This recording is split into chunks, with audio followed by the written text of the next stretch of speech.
I have been avoiding making this video. I've been avoiding making content in general lately. And I have decided that I am going to talk about it. I am starting a new series, and I'm putting that expectation on myself. I'm starting a new series talking about my journey and my relationship with my body. This is something that is not easy for me. This is something that is going to be kind of scary for me. But my goal and my passion behind this, the drive behind this, is that I will reach women and men and gays and theys who are going through the same exact things or similar. I am going to push myself to be as open as possible.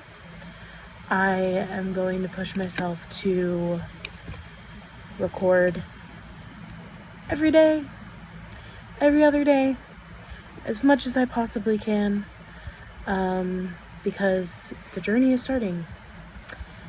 The journey has technically already started. And I know that if I am recording, if I am making content about this, I'm going to hold myself way more accountable.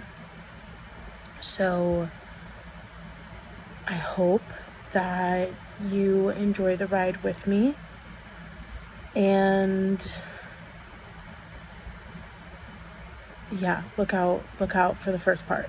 But this is my introduction to a new series and a new side of me that you may have never seen before. I think I'll start off with like a little bit of a background and like what got me to this point in my life where I'm like looking at different things and I'm like, this is what I need to do, and you know, just how I got to the start of this journey that I'm on right now. I have always been bigger. I have always been overweight since I was a kid, and some of this is hard for me to talk about, but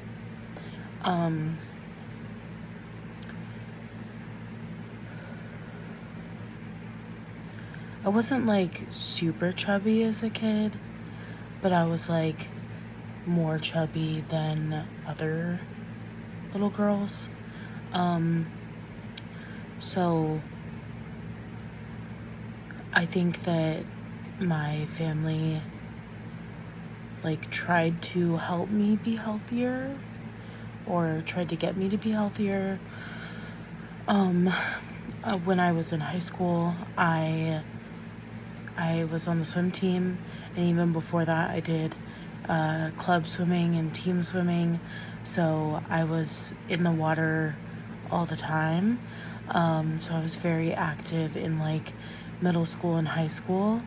My family always wanted us kids to be like in sports and involved in sports.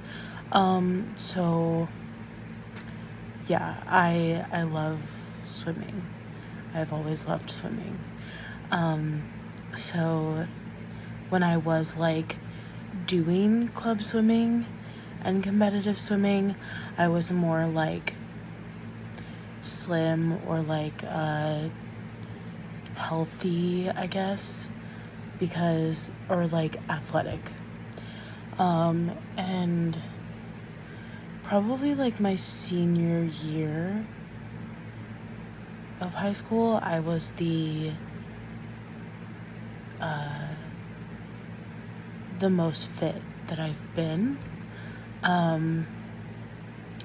Because I was swimming, I also like had the option of going into the Air Force, which is something that I like normally, like I would never have considered that, but it was an option for me.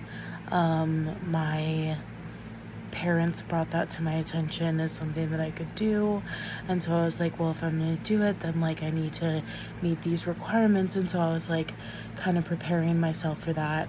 And so part of the requirements was to be able to run a specific distance.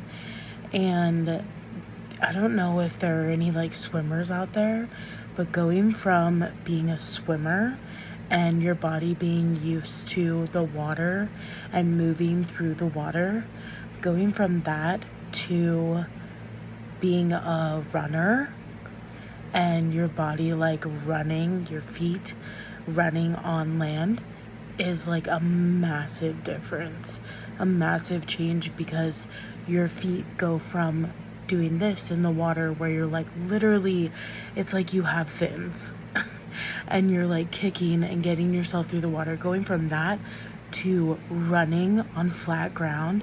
It's a major change for your feet and for your ankles. And so that shit hurt. It hurt going from